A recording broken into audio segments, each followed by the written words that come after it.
again at newtutorial.com. Want to come in and do a video for you today. I got a special guest for you, Steve Moutria, who has before in the past worked with 119 Ministries. Most of you guys all know him. He's now involved in his website, thetorahfamily.org. And we just linked to his website on my website, newtutorial.com. So if you go to newtutorial.com and go visit any of the articles, on the right-hand side, you will see a link to Torah Family. And you can click there. He's got daily devotionals and all kinds of great teachings and interesting stuff that I like to dive into. And probably you will too. So, Steve, how you doing? Doing great, Zach. How are you, sir? I'm doing very good. So we've been having some of these phone conversations recently on Skype. You are down in Costa Rica, and I am in the Ozarks. And I was like, the last conversation was so good. I'm like, dude, why didn't we not record that? People would have loved to hear our conversation on some of the stuff we're talking about. And so you really like to get into some of these end times events, and you were doing what our Messiah told us to do, and that's to pray and to watch. And so we like to speculate, right, on a lot of things. So I wanted to kind of throw it at you, and just maybe we'll touch on some of the stuff we talked about before. And just people know, we don't always have to agree on everything just to hear another person's perspective, because that's how we learn, right? Amen. Amen. All right. So, and we obviously have our differences, and that's okay. That's all right. That's fine. I don't mind being right all by myself. So I love it. I'm just kidding. I'm just kidding. So, all right. Hey, listen, this is going to be fun. People are going to love this. So, Steve, take it away. Tell me some of the things you're thinking. And so we can just kind of put it out there and let everyone chew on it. Yeah, well, I've had lots of thoughts on different things. Obviously the calendar has changed a little bit for me and stuff. And just this last week, I had a friend say, hey, and what do you see with this Church of Philadelphia? And I go, well, we got a teaching on it, blah, blah, blah. And they led him to the teaching, the 7 churches. And so I started digging in on it more, and it caught my attention on how the Church of Philadelphia is the only church promised to be completely removed from the Antichrist, the dragon, the hour of temptation, the hour of trial, all these things. And I think it specifically says the hour of trial specifically to them.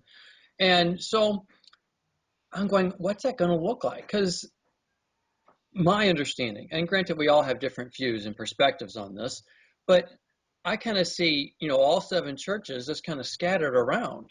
So how can these people be somehow protected and the others not? Okay. And granted, we all look for a second Exodus. And at the same token with that second Exodus, so I'm not confident that all of the body of Messiah is going to be in that Exodus. I think there's the 7 churches, there's a time of purification. In fact, we know that when the woman is protected out in the wilderness, it says the dragon went off to make war against the rest of her offspring, those who hold to the commandments and keep the testimony of Yeshua.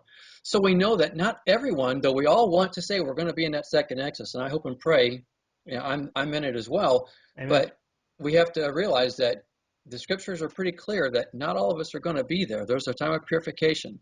And so I've just been kind of dwelling on it, thinking, how is this going to look for us? And so as I was looking at the Church of Philadelphia, and I got some random notes here, if I can find where I put them. Yeah, I'm making some notes too, because I've already got lots of questions, and so it's really spiking my interest. Okay. Do you mind if I ask one real quick? Sure. So people would ask, what about like when it says a greater Exodus? So I mean, it's going to be bigger than the first one. You still think that, or where do you come down on that? Yeah, I agree. But here's my concern, or I guess my question, not a concern. It never specifies it's greater in the sense of numbers. It just says the first one will be forgotten because of the second one. That's pretty much it in a nutshell. Okay. And if it is going to be greater, I haven't seen, if it does say it, I don't recall it saying because of the numbers of people. And so what I'm coming at, and I'm willing to be wrong on this, I see it as because we're all over. I think when the second Exodus starts, you're going to have a whole bunch of clouds by day and a whole bunch of fires by night. Yes, I absolutely agree. Absolutely agree. Okay. Mm-hmm. And I think that is like the coolest thing ever. Yeah, and that would be greater. Yeah, exactly. And so I think and Isaiah 11 really kind of drives home the point. I think it's Isaiah 4 maybe that says it seems to say seems to assume multiple assemblies with the pillar of fire and smoke. So yeah, I think that's absolutely correct. yeah, yeah, that's kind of where I lean to. So I'm not so much saying that it's going to be a greater amount number of people, but the greater uh, awe, wow, oh my goodness, look at this. Because we're all going to have these stories. We're all going to have the Red Sea examples, Right. but all in different. If you look at Isaiah 2, I think it's, now I'm forgetting where it's at, but he says, when you walk through the fires, you will not be burned. When you Right. walk through the waters, you will not drown. Hmm. So this time, they're going to be going through not just water, but fire. Yeah. And so I mean, think of all the stories that everyone is going to have. Yeah. You should have seen it. Only if our iPhones worked, then man, everyone's going to be using them. Look at Selfies. this. Selfies You're by the right. volcano. Oh my goodness gracious. So I mean, so yeah, that's why I see it in the greater excess. That's how it's going to look. And so I'm not confident and convinced that it's going to be a greater number of people, but more so. Now, I think after the time of purification, and allow me to say this, we know that it's only the Church of Philadelphia that's promised this keeping. So what I'm wondering is it the Church of Philadelphia only that's making this exodus? Or to my question that I'm getting ready to bring up here in a second, is it the Church of Philadelphia that is somehow removed miraculously, which I'll kind of bring my thoughts on this as a plausible scenario, and the rest of the churches are going to be making their journey, but only so many of them make it. And again, I don't know how that's going to look, but that's kind of where I'm leaning at this moment in time. Okay. Well, can I throw something else at you that people throw at me all the time? And I get this from, because there's a lot of us who've come out of the church, and we've all come out of a lot of different churches. And so some of those who've come out of preterist churches, you're familiar with the full and half preterism Yep, doctrine.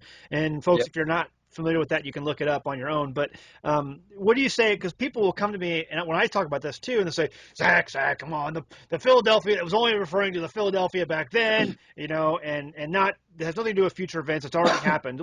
What's like one of your arguments? What do you say to people like that? Because I get it a lot. I Yeah, I addressed it in the teaching to seven churches.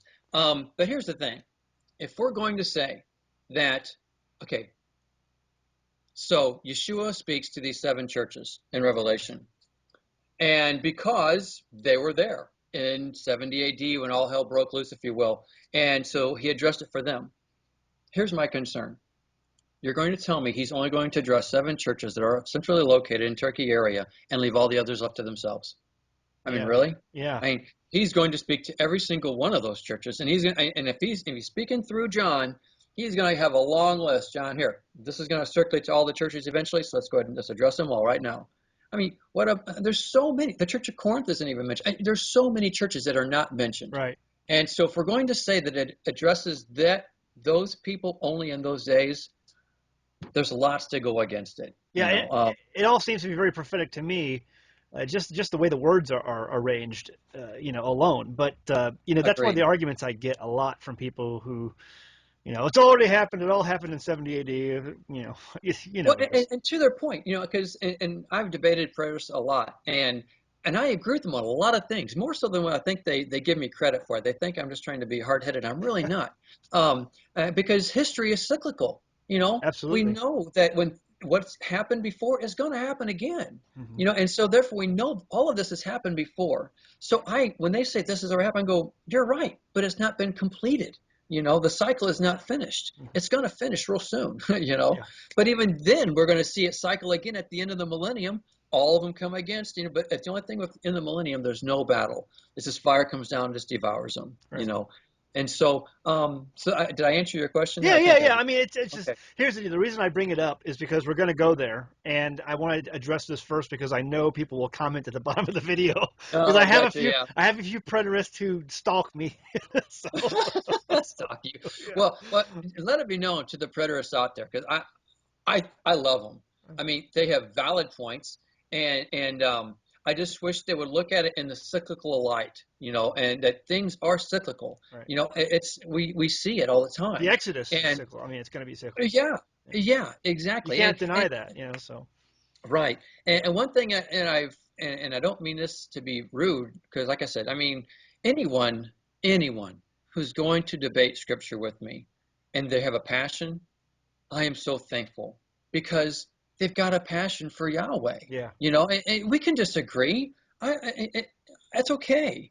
I have, since I brought up my changes on my viewpoint on the calendar a little bit, I've had some people behind me saying, this is cool. I never saw it this way. And others who are saying, you're crazy, you're local because of this, and this. And that's okay. I mean, that's okay. And Yeah. when I see passion, I'm thankful. We could be It's sitting like on here this, and I talking hate about. it.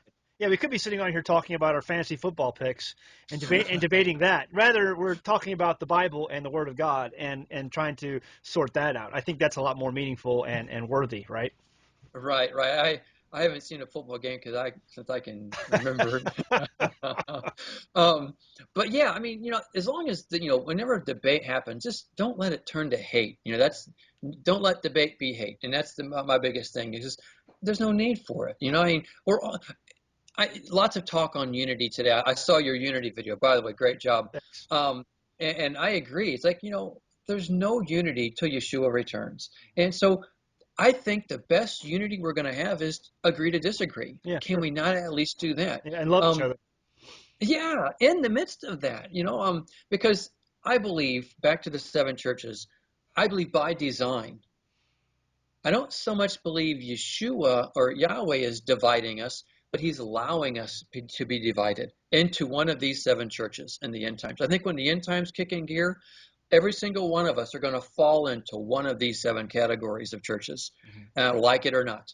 Hmm. And it's not he's not putting us there. We are putting ourselves in there by way of our choices. Hmm. And so that's kind of where I'm at on that whole Well, conglomerate of I think most belief. people would agree with that actually. So yeah, that's it's but it's all very interesting. So go down the road we started on.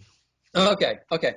So as I'm trying to dig into this, the Church of Philadelphia, why are they there? How is this all happening? So while pondering, the Church of Philadelphia, I kept, they're kept safe, and I'm thinking, is this the 144,000, which I know you differ on, and we can address that because I got some things I'd like to bring up, questions Sure. for you as well, because I like your viewpoint. I struggle with a couple different points on it. Um, now, as I was thinking about it, the individual Philip came up. His story is in the big story everyone thinks about is Acts, I think, chapter 8, where he's walks upon the eunuch, and then next thing you know, he baptizes the eunuch. Well, then when he baptizes the eunuch, it's like suddenly, if I can use this, forbidden word, raptured, Yeah. and he's taken somewhere else. I like to use the word he's, translated somewhere else, Yeah. just boom. And then that's it. And I started thinking, well, why? Why is this story even mentioned? Who even thought, hey, let's put this story in there. I know this happened, blah, blah, blah. And so I started pondering on it, thinking about it. And my thoughts on this is first, Philip. His name starts off with the Greek word phileo, okay? Very similar to what we find with the Church of Philadelphia, okay? They both start off with the word love. Now, um, as I'm thinking about it, praying about it, I'm going, this is interesting. So both names start with love. Now, obviously, Church of Philadelphia Philadelphia means brotherly love, okay? And Philip actually means lover of horses. And I'll come back to that in a second because I've really got a cool parallel, I think, anyway. And again, these are just parallels as I'm trying to bring it all together. Right. Something else. Philadelphia is noted as one of the seven churches. So check this out if I can find it here. Acts, I think it's 21. Here it is, verse 8. Okay, this is speaking regarding Paul. Leaving the next day, we reached Caesarea and stayed at the house of Philip, the evangelist, one of the seven. So Philip is one of the seven. Philadelphia is one of seven. I'm sorry. Okay, well, this is an interesting. And then, So yeah, okay, yeah, okay, interesting. All right. that's all I'm saying. I'm just finding it interesting. And it's why in the world would I'm assuming it was Luke who wrote Acts. Why would he even say one of the seven? Why? Why put that in there? We all know who Philip is, especially when he mentions Caesarea. We knew he lived in Caesarea. So why say one of the seven? Interesting is all I can say. Now, so I got to the point, we know beyond the shadow of a doubt that Philip is called the evangelist. I mean, all the stories you see almost all of them, it's where he's spreading the good news. He's spreading the gospel. Even when he's translated, what was he doing? He's sharing the gospel with the eunuch. Okay, Matthew 24. It's around starting around. I'm going to say 40s, low 40s, 43, 44, where it talks about the who is the wise and faithful servant.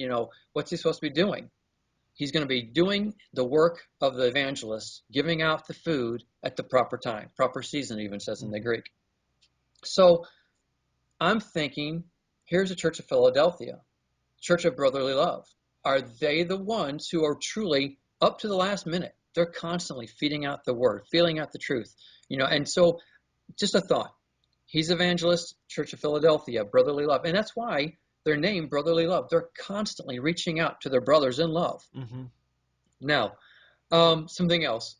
We know that when Philip is translated, he goes to, I think I've got it written down here somewhere. He's translated to the city called Azotus.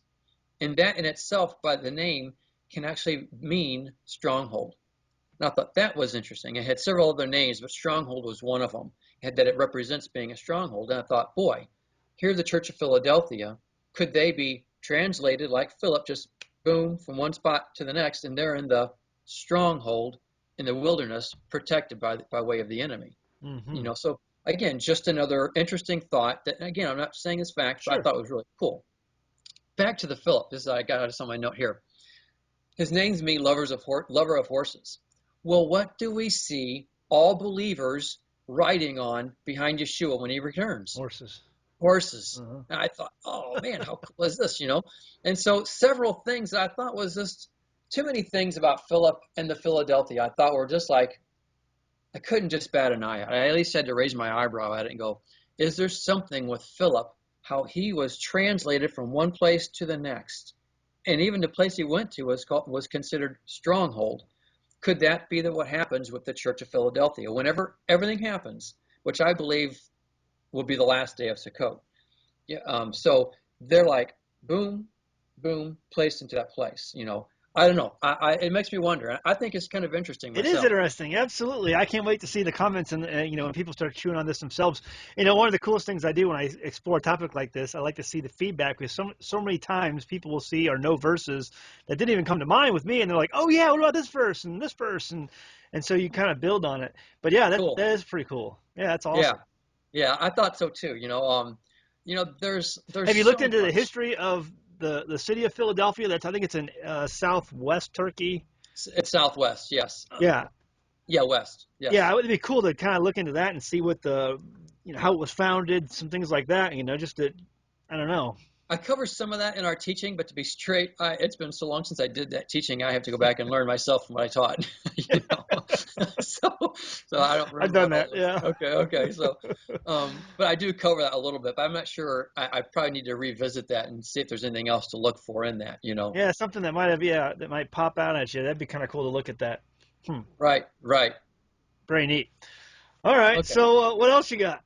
Well, in that, I was looking at. Let's see, what are some of my notes? Oh, okay. So I don't know if you've read my article, "The Significance to the End of Sukkot." And I bring out how there's a parallel, I believe anyway, with Noah. When you go to Genesis chapter 6, you see Yahweh speak to Noah saying, hey, come on in here. He didn't say go, he said come into Right. the ark. And then he said, 7 days later, I'm going to flood the earth. So I found it interesting. Noah goes into the ark 7 days before the flood even comes. Hmm. And then it's on the seventh day that he's sealed. Hmm. Okay. And so I thought that's interesting because That's a that cool could picture. show, yeah, I mean, it's in essence, the ark kind of served as a sukkah, Hmm. for the Absolutely. 7 days, and then he's sealed on the seventh day. As you know, and the article is The Significance of Sukkot. It's found on my teachings page. But in the midst of it, I started thinking, this is kind of cool because Yeshua said, as it was in the days of Noah, Noah. so it will be at at the time of my coming. Now, here's the thing too. There's a difference with the word coming here. Yeshua uses the word coming twice in Matthew 24. One is erhome, and the other is parousia. It's kind of funny. A quick little sidestep. I had some people who literally spoke Greek. I didn't know it. We went out to dinner one time. This is about a month or so ago, and they started asking me about this stuff. And so I'm talking about it, and I didn't know they spoke Greek. They're actually Greek Orthodox. They're from there, Wow. and so but you wouldn't know it. There's everyday people talking to you, and they're Oh, interested in Torah.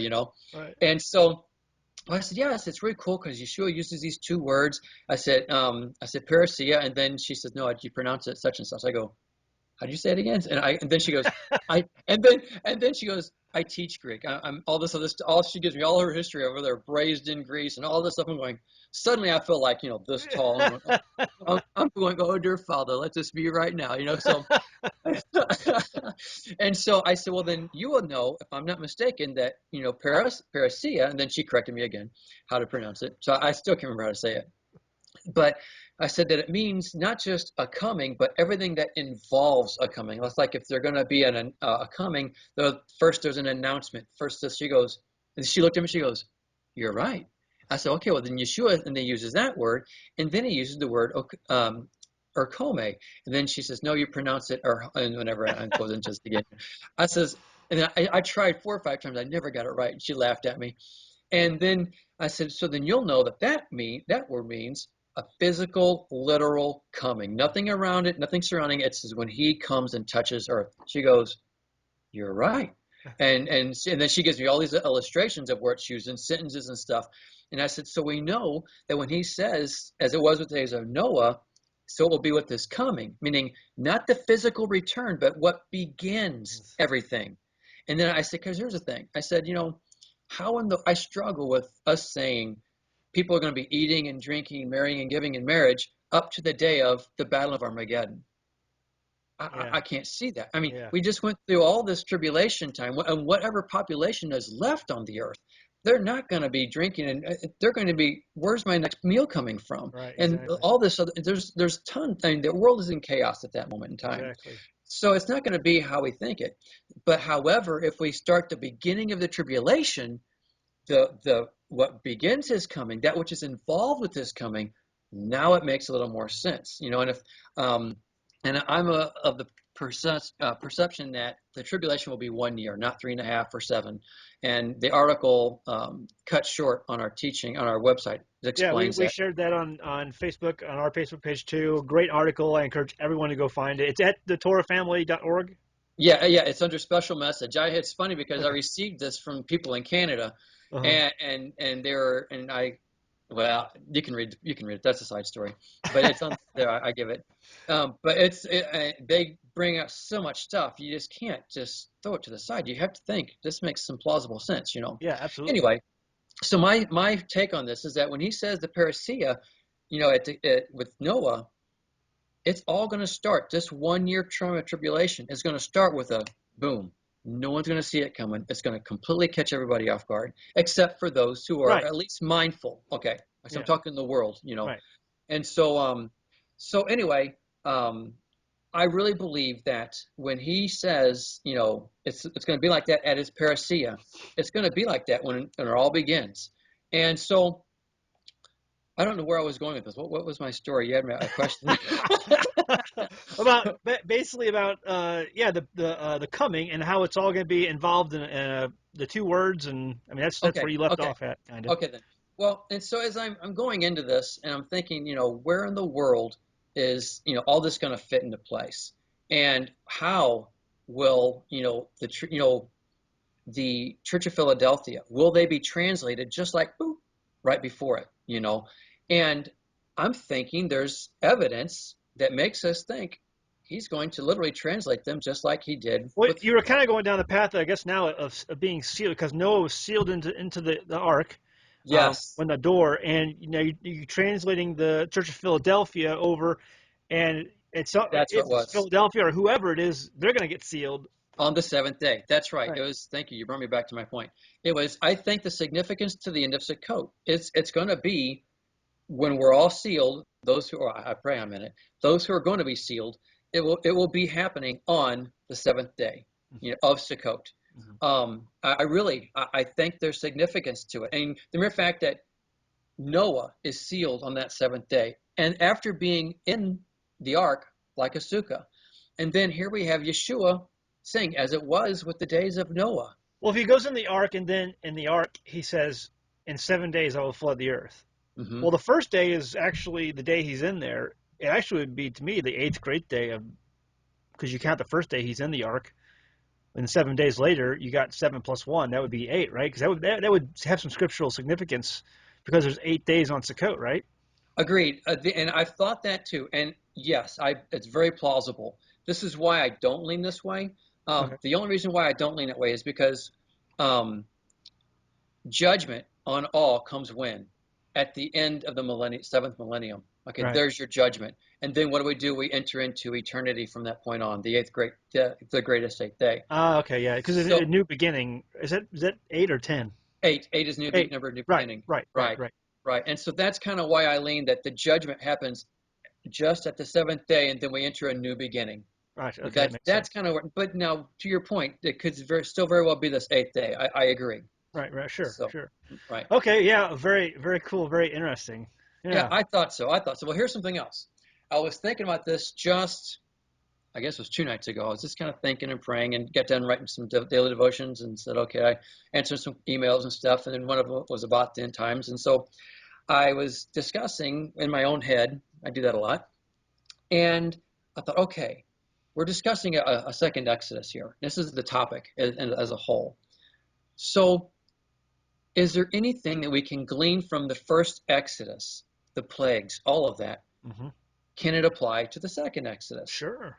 Okay, well, and here I started thinking about it. We know that it'll be the seventh day of Sukkot that when he makes a distinction of his people, he separates them, you're protected, the others, you're going to have to go through it. Okay, it's time for purification. And so it hit me. Well, if you go to the fourth plague back in the time of Pharaoh, it was the fourth plague where he says, I will make a distinction between your Egyptians and my people. Hmm. And, and so I thought, how interesting is this? It's starting on the fourth plague.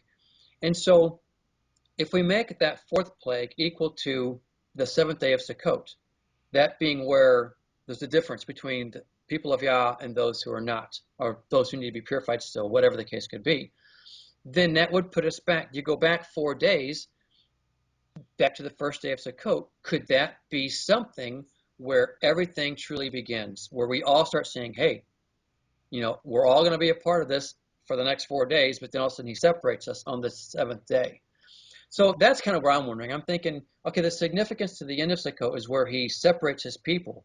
But the first three plagues, everyone endured to some degree. And Yeah. so I've wondered, is there going to be something like that? And that will be the sign for all of Yahweh's people. Hey, things are happening now. I think you need to wake up and start smelling the coffee. It's funny too because we read on and we see that a lot of people came out of Egypt that were not Hebrews.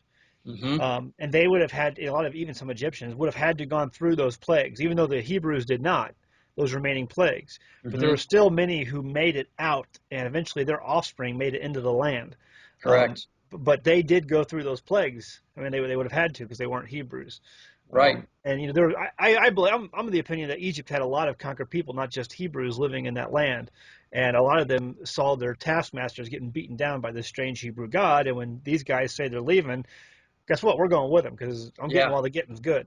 that's right. It's so funny you even bring it up. I was discussing with some friends just this last Shabbat, and if you look at the huge amount of number, it's like 600 something thousand men Man, only. man. Okay.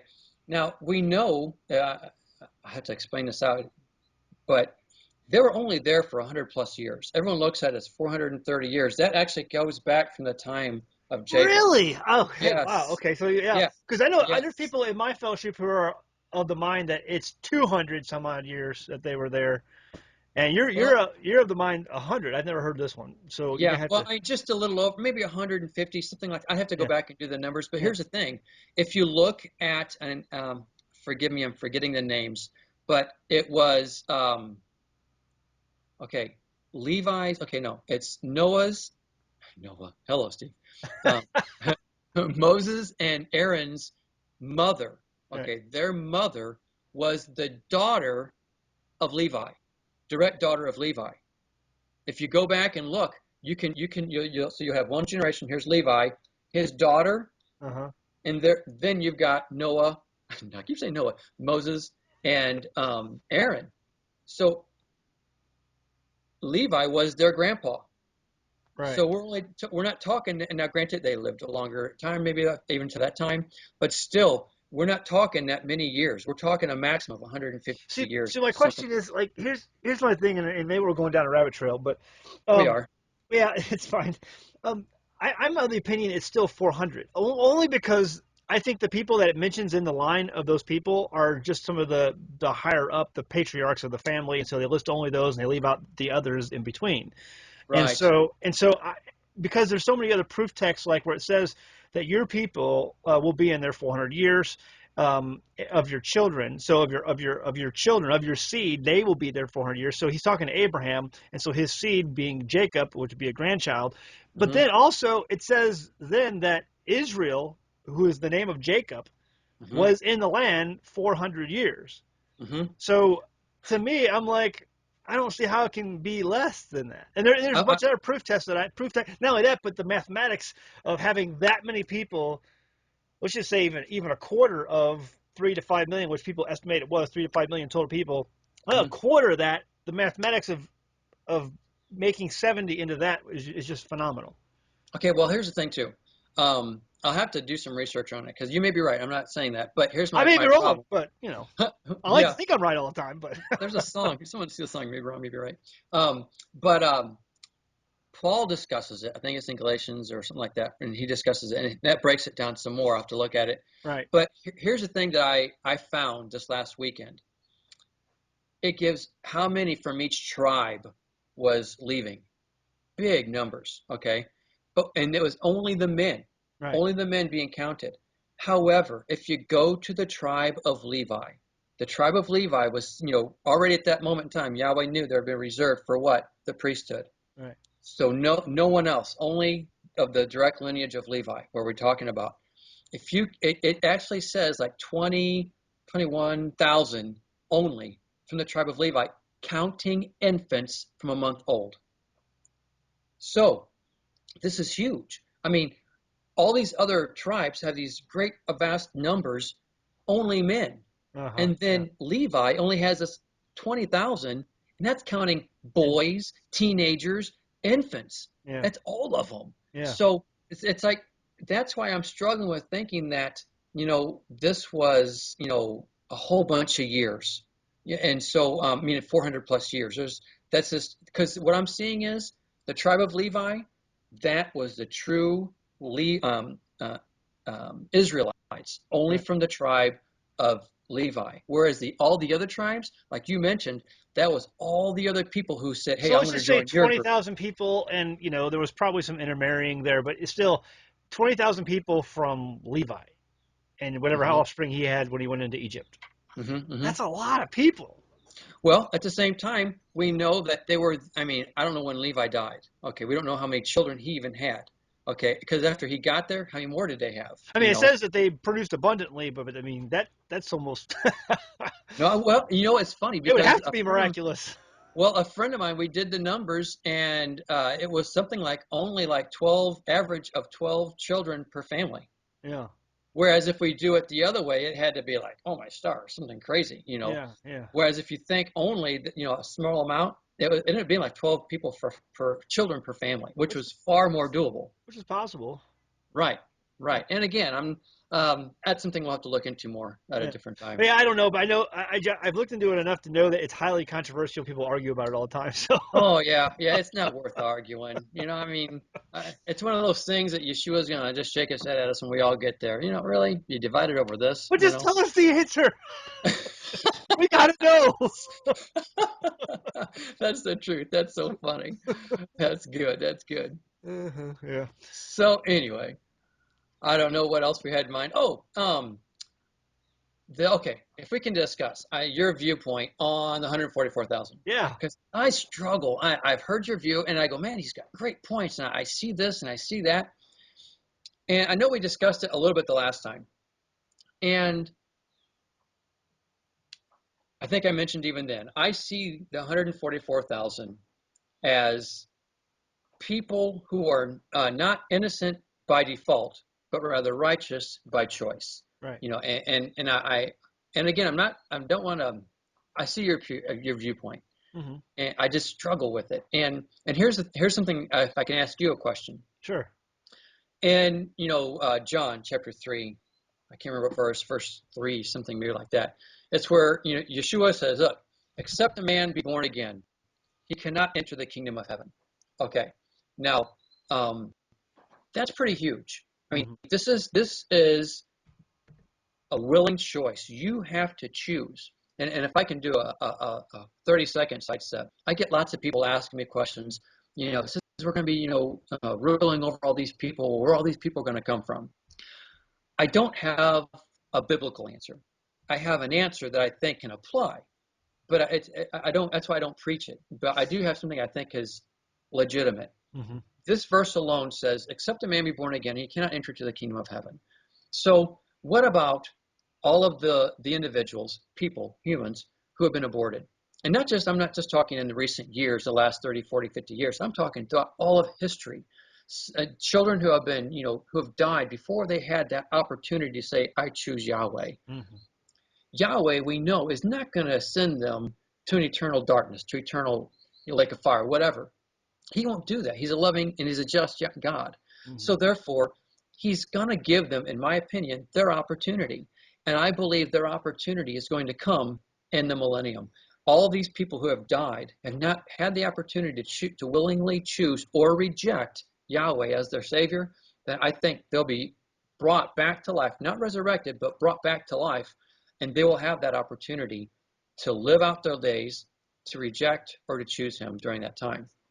So that's my horse in the race for that one, as you would say. No, that would make sense because you're going to be resurrecting a lot of people who will have the opportunity to to choose, because he is a just God. He's not going to just destroy somebody for lack of making a choice or not getting a choice. They're going to make a choice and then he's going to judge.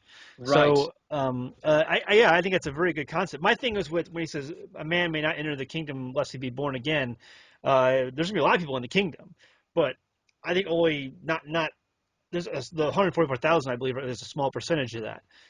In fact, I think I can make a case, and I may do a follow-up video at some point on that Exodus series, that I can make a case that the 144,000 are going to be the new Levites that are chosen as per Isaiah 66, verse 21.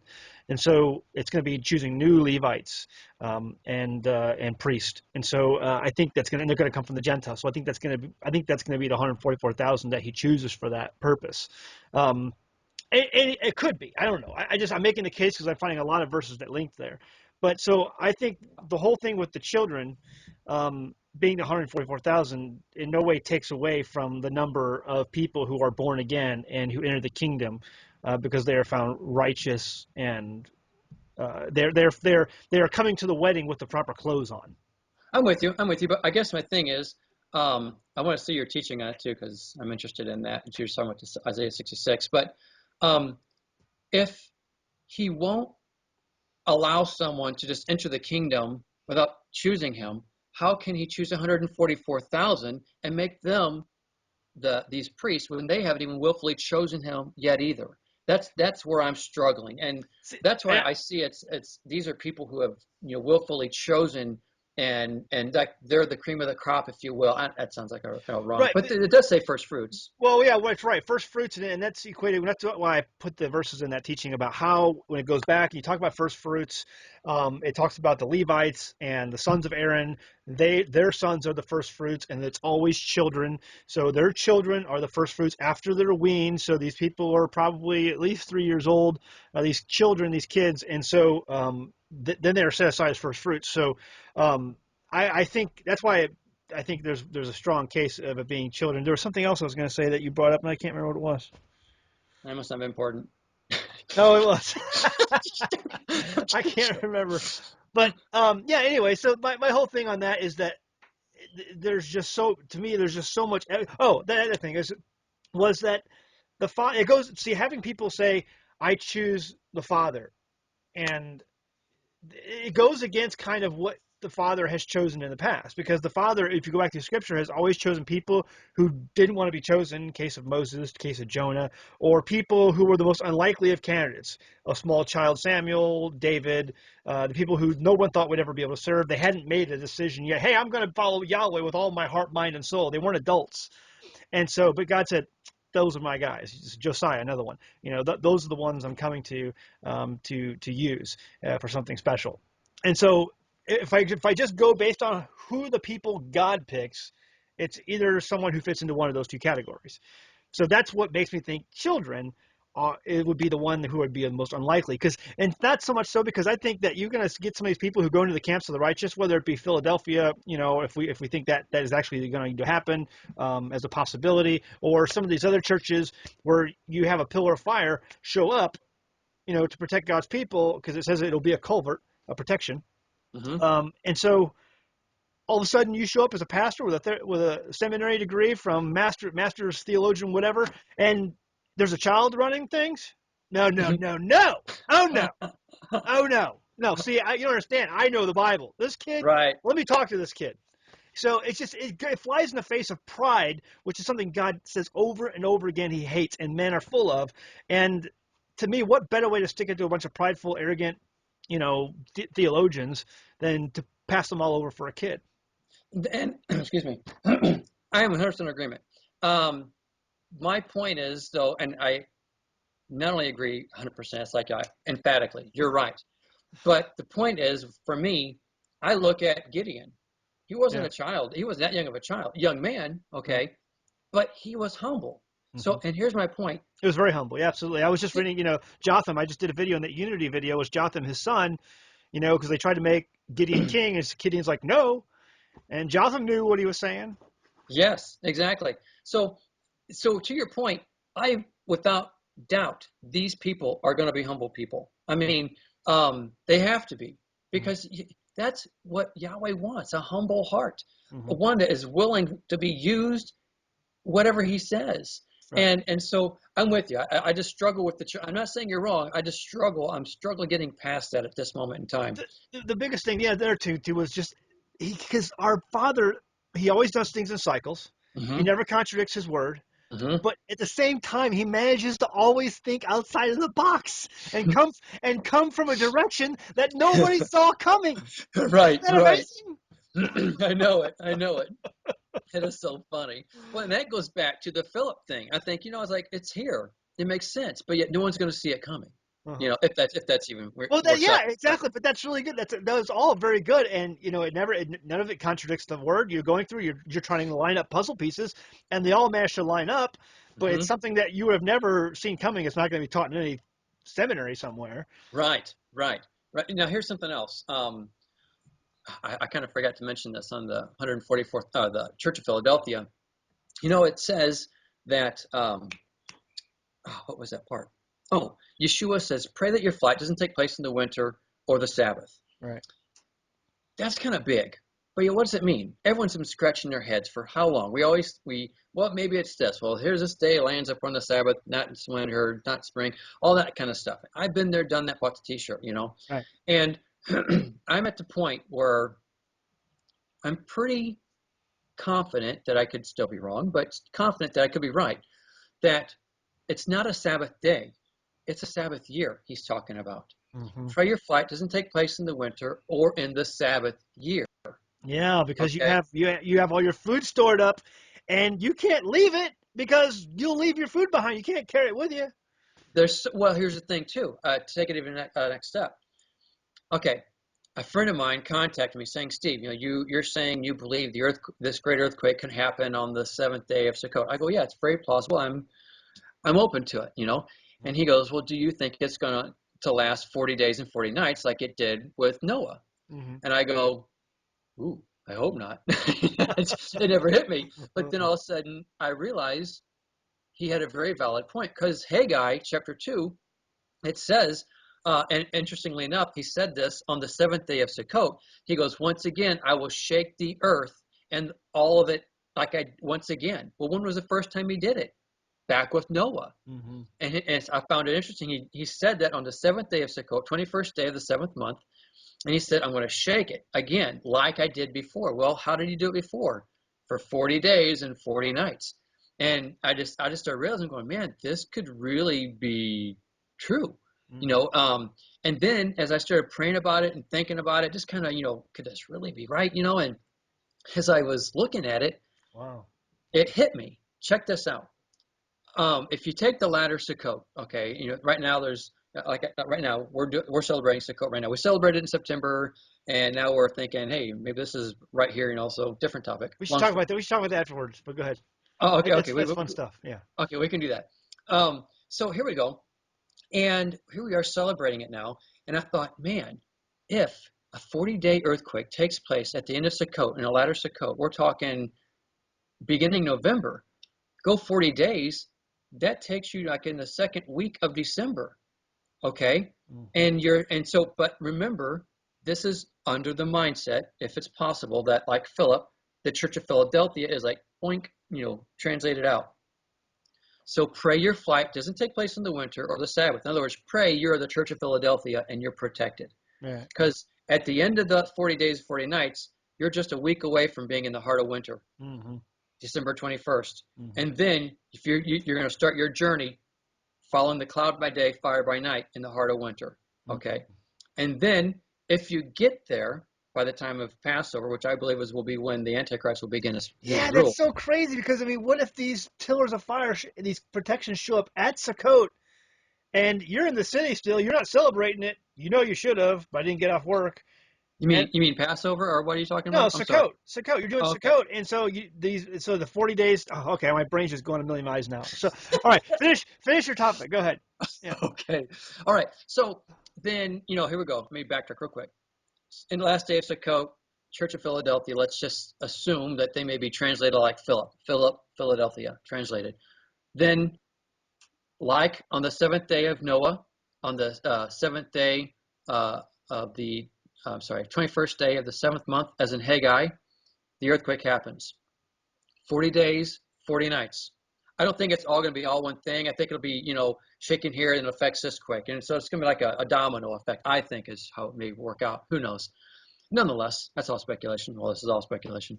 But and then you get to your 40 days, into your 40 days, where you're 1 week away from wintertime. Yeshua said, pray your flight doesn't. So we got three groups.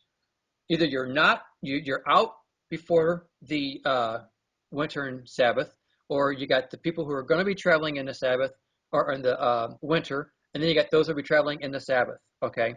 Now, so therefore, this group is now traveling, following the cloud by day, fire by night.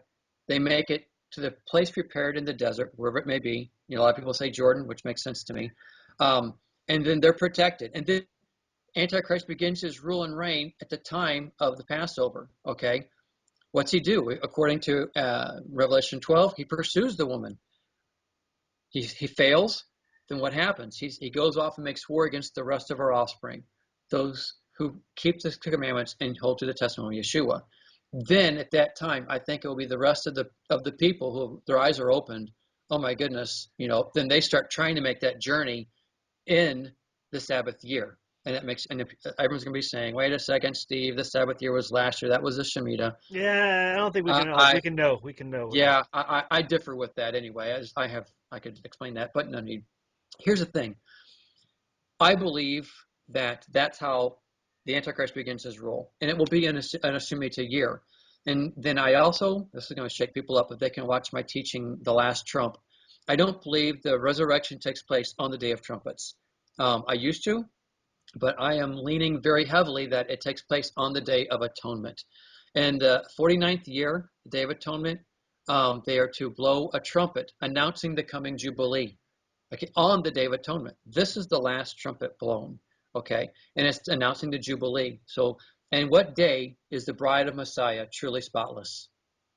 Day of Atonement. Hmm. So the day we were made pure, we're all made spotless. No ifs, ands, or buts about it. We're there. And then all of a sudden that trumpet blows for the announcing of the coming Jubilee.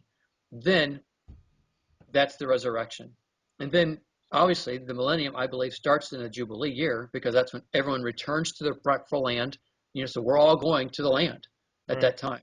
So that's kind of where I'm at. Well, when it says you should pray your flight not come in the winter on a Sabbath, let's just say it's a Sabbath year.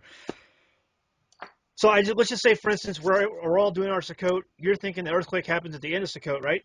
hmm hmm Okay, so you have at the end of Sukkot, everyone's getting ready to leave, and all of a sudden, the world goes crazy, earthquake, nobody's driving anywhere, bridges are down, highways are down, airports are offline, no one's going nowhere. Where you're at, you're stuck, and all of a sudden, guess what? There's a pillar of fire above our camp. Correct. And so it's moving. So guess what? We're moving, but that's our protection. It keeps us warm at night. It keeps us cool during the day. And so we're going to follow it. Now, those of us, this is where I was going before when I so rudely interrupted you. Um, well, there's always people who email. They wanted to come to Dakota. Hey, listen, I just couldn't get off work. There was something come up. I can't come. Sorry, but they had to stay in the cities. And now, guess what? The pillar of fire is not where they're at. The pillar of fire was where they were going to go. hmm Or some of these assemblies, all these assemblies, and so now, but they know they got to get there.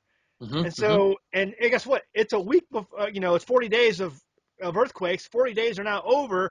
I can start traveling. So it's a week before winter. I got to get to that pillar of fire and I got to move fast, hmm you Well, know? Here's my thing. And that kind of goes back to my wondering because, I mean, let's face it, when it comes to the calendar, who's right?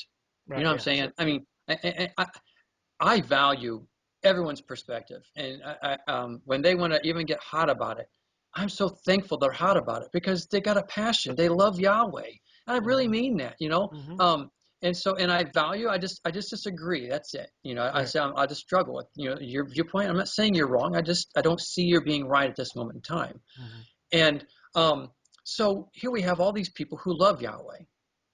You know, what will there be? Surely Yahweh's going to say something, let us know. And Mm-hmm. that goes back to my thought that maybe, just maybe, on the fourth day of Sukkot, interesting, for representing also Yeshua, because he came in the fourth millennium. There's lots of numbers to the fourth Yeshua, but that may be when we see the plagues start for all of us, and we're all involved.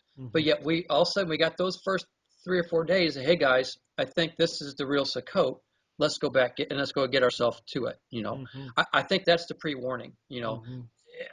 Is it going to happen that way? Well, it's yet to be seen. But Right. I think we need to be open and mindful of that.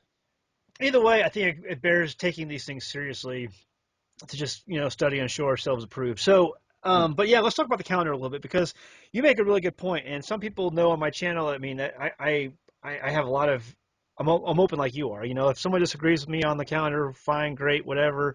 But I'm a conjunction guy. You're a conjunction guy. And we did Sukkot last month. You also did it last month, and now you're doing it again this month. And you have right. what's the name of the teaching you put up? I read it already. I read it the other day. What's it called again? On Calendar confusion calendar yeah, confusion, right? And a yeah. number of people emailed me. And it's like, are you the guy he's talking about? I just didn't answer, but they want to know if I was the guy you were talking to. But I don't think talking about No, in. Yeah, no, no, no, no, no. Because you were no. telling me about all those people when we talked about it on Skype. Last time, right, right. Yeah, and so anyway, I thought that was funny, but I was going through it, and I after talking to you and going back and reading that and just doing some digging, when it talks about the equinox, before I used to think, what is this equinox stuff? How can we know this is all? There's nothing about it in the Bible. But then you realize when it talks about the stars help to determine the Moedim, hmm that is the equinox. Right. And so it makes sense that that calendar could be placed in that. And so people at my fellowship, we have all kinds of differing views, and we love to tease each other on the calendar. My question is, I'm like, okay, I can see where this is right, and I'm leaning that way. How in the world am I going to go and be like, hey guys, we're doing Sukkot a month late next year, or we're doing Passover a month late this year, Right. and just and so because I mean we kind of do our own thing anyway. The guys who are sliverist who go to my fellowship, they do their own days, and I say that you're more than welcome to come out to my land and do Sukkot on your days. It's fine. I don't care. Amen. Amen. And so but how do we separate it a month? Because I had some people email me and like, hey, are you going to do Sukkot again based on Steve's stuff? And because we want to come out. And I said, man, I can't do this again. I'm like, he may be right, but I also think that God's people are in the process of waking up, and so I'm paying attention to those days right now. Amen. But Amen. I think we're all still learning, and the bones are starting to stand, and we're not exactly there yet, but we're close. You So nailed it. so what do you do? I mean, do you have a fellowship that you go to that this is that you guys are trying to, I mean, adjust Uh, course on, or how's that work? right. Well, since it was a year ago, most all the other guys they moved closer to the city area, and so I'm way out in the country, and we have an older couple that we meet with every Shabbat, and there's a family that we meet with. I want to say once every 2 weeks or so that lives on the other side of the lake. They're about an hour and a half from us, and so but we all have gotten together on the high days so far, Hmm. and right now, like we're Dakoting in our yard right now again. Hmm. We're using our smaller tent, not our big one. And my friends over there, they're doing the same thing. They're tenting it, and but it's so we're not all together, right now. Which it doesn't command us to be together on during Sukkot. It commands us Right, to be together on the holy days, the right, high right, days. right. And so, which could validate your point on the eighth day when we're all would be together when it would happen. So, just a thought. Um, but yeah, that's kind of where we're at. So we're excited. It's so funny when I was doing this study. Um, I told Angie, I said, "Man, I said, baby girl, I said, this is really making sense." And I've talked to several people who I consider calendar gurus, and none of them gave me evidence, biblical evidence, of why it's wrong. Hmm. And two of the guys who I consider the gurus came back and said, "Man, Steve, not only do I think I can't find it wrong, they said I think we need to do it again, and so they're doing it again too. And Hmm. so, and again, it's not that we're saying this saith the Lord, not at all. We're just saying we couldn't prove it wrong. So, man, I'm going to err on the side of safety, if you will, and I'm going to do what I let him know that, hey, I love these days. But anyway, back to my point. So I told my wife we're going to do it, and so my wife Angie, she was in the other kitchen and stuff. In the kitchen over here, she goes, "Hey, isn't tomorrow's going to be trumpets then?" And I go, "Yeah." Then Levi was over here on the floor and he's playing. He goes, "Trumpets again already?" Like that. It was so funny. Like, do I just have it? What's going on here? And it was just so funny. And so, but it's been fun. I mean, I emailed one friend about it, and their initial response was, "Cool, a second Sukkot." I was like, and that was like, that's cool. I was like, Yeah, that because I love it. yeah. You can't. I mean, it's like this. I mean, just being straight up, if I can be pagan for a second here. What if someone says, "Hey, we're gonna have two Christmases this year"? Oh my Woohoo! star! You're right, exactly. I mean, and that's kind of what it was for us. I'm going, man, this is like so cool. And so we were pretty excited about it. But and again, we're still following conjunction. It's just a different form. It's interpreting things differently, is what it is. Right. And so, and I think that's the thing. It's again, there's so many views on that calendar. But for those who are questioning, well, what's Steve's view? My view, as it stands right now at this moment, once the equinox happens, the next new moon, that's the first month of the year. Okay. And at And that time, you'll see the barley aviv because you'll see it yes, because that means you will definitely see the barley aviv. exactly. And Right. that's another thing. A lot of people say, the barley has to be a beeve right away. I said, no, it just says you have to collect the beeve. It can hold, you hold it. And and then you make it the presentation as it waves to and fro. And which I thought was a cool analogy of Yeshua, which was dead is now alive in the wind again, Yeshua moving around. Mm-hmm. Um, but so yeah, and I thought was really cool is in the article that I shared with that, how the possibility of this Aviv with the barley actually started with the stars of barley, because the Virgo, she's holding a sheaf, and we Mm-hmm. all say it's wheat, but it could very well be barley. Right. And it's the star Spica. Whenever you first see that, meaning, okay, now we see Spica, the barley is Aviv. Yeah. And so it's like, but it starts in the stars, and that's what it comes to. Yeah. And I've had one guy who was really upset at me, and because he was saying you're doing it all wrong and this and the other, and all I can say is, if we're using barley only, as a major sign, or even just to be a witness, um, you've got to be cautious Hmm. because go back, as I think I said in the article, if you look at um, the days when Jacob went to Egypt, well, why was he there? It was because of famine. Hmm. 7 years they didn't plant, they couldn't, and they didn't harvest. Nothing, absolutely nothing grew. So Hmm. how can they do the calendar without being having any barley Hmm. or anything? And Hmm. so they were reliant upon what? The stars. Everything Right. starts with the stars. That's what Yahweh gave them to us for, is in Genesis. Right. And so knowing that the barley can be a beef in the stars, that was just like, and then through tradition, whatever, then it all went into here. I can see that happening, and Yeah. now we're holding on to our tradition instead of truth. And not, I So mean, and not to condemn. If no, that's not a condemning. no, I no, didn't mean no, it. I totally get it. I totally get it. I think most people do too. We're not condemning, and here we're all trying to learn the best way we can. And Amen. so my thing is, what do we do about? And we'll wrap it up after this because I want to try to keep the video about an hour long. So we're almost there. Okay. So my thing is, because we're going to be, if you follow something like this, you're going to be about a month off from everybody else, plus the rabbinical calendar. And so a lot of the people who we consider our brothers and sisters will be following, and you go on Facebook every year and there's all these battles and fights about this stuff. And, so some people may say, hey, does this become more divisive if we do it this way? And I know I'm not saying, well, we should just go ahead and do it the other way in order to avoid fights and be wrong No, about it. Yeah, you don't want to do that. So no. um, it's just, how, it could present a problem for people who, you know how it is. Oh yeah. Well, here's the thing. First of all, I don't argue anymore. Mm, I had my days. I don't want to say even arguing. You're debating. yeah. You know, um, all I can say is I feel that even in defending Torah, you name it, my job isn't to convince anybody. My job is to tell what I believe is to be truth. Mm, And it's up to you to test it and examine it and go from there. Be the Berean. And if you disagree, hey, that's cool. I respect that. You don't have to believe it, what Steve believes. And if you do that, you're following man. right. You don't do that. Right. I'm a nobody. Oh my stars. Let's Yeah. think about this. Yeah. And so um, when it comes down to it, we have to do what we believe is truth.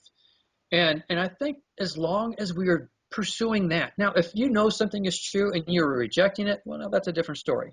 Mm, However, if you are pursuing what you believe to be truth, mm-hmm. man, then your heart is right between you and Yahweh. Mm-hmm. You're not rejecting something. Right. You can say, well, Steve, that can apply to the church. Well, okay, hold on a second.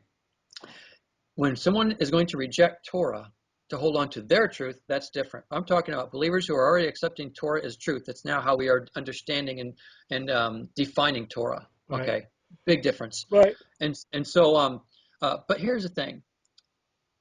I believe that back to my point regarding the fourth day of Sukkot possibly meaning something, meaning if we see something happening where all of us are involved, and it'd be the fourth day of Sukkot leading up to the one day when we're all sealed, I think that's going to be the warning for all of us. Mm, And I think if something happens on the fourth day of a Sukkot that we're not following, or maybe when we are, that should be one for all of us to, hey, wait a second, would this be the fourth day of a Sukkot that we're wrong on? mm-hmm. And then No, no, Yahweh no, is not going to leave totally. his people in the blue. I have a hard time believing he's going to leave his people in the blue. I Well, just can't believe that. during the spring, during the fall, there's one common thread between all these different feast calendars is that God's people are paying attention. Yes, What yes, so we're awake and we're looking up and we're like, okay, even though we're doing our thing and you guys are wrong over there, I'm still paying attention. So if for some reason something happens, I'm like, so and so is following that calendar. that's right. That's right. And vice versa. I mean, it's so Right. like maybe I would be doing it afterwards. Thinking, hey, I know ours is next month, but hey, guys, something's going on over here today. So it goes both ways. Yeah, absolutely. Pay attention is the key.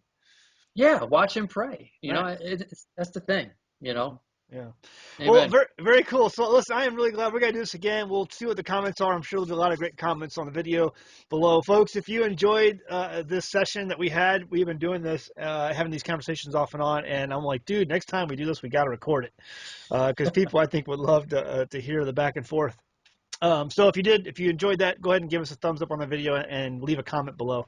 But hey, man, it's good seeing you again, and we'll talk about some more stuff later. I'm sure we'll try to reconnect every so often. And Amen. Sounds yeah, good. Very good. So, It's been fun, also, brother. if you're interested in the calendar thing, guys, go to it's torafamily.org. Hmm. What's it called again? Calendar confusion. Calendar confusion. It's a very short PDF, and then also you've got the cut short PDF, which is like Hmm. under special message. Hmm. So there's several PDFs that for people to be interested in. Yeah, that's And torafamily. the last thing, Yeah, torafamily.org. Check that out. You know, it's like we're not saying we know everything. We're not saying we're right about everything. We're just exploring these things and kind of getting your feedback on it. And you know, that's what we're supposed to do. amen, All right, all amen. right, guys. Thank you, Well, brother. all right. We'll leave it at that. Go home, read your Bible.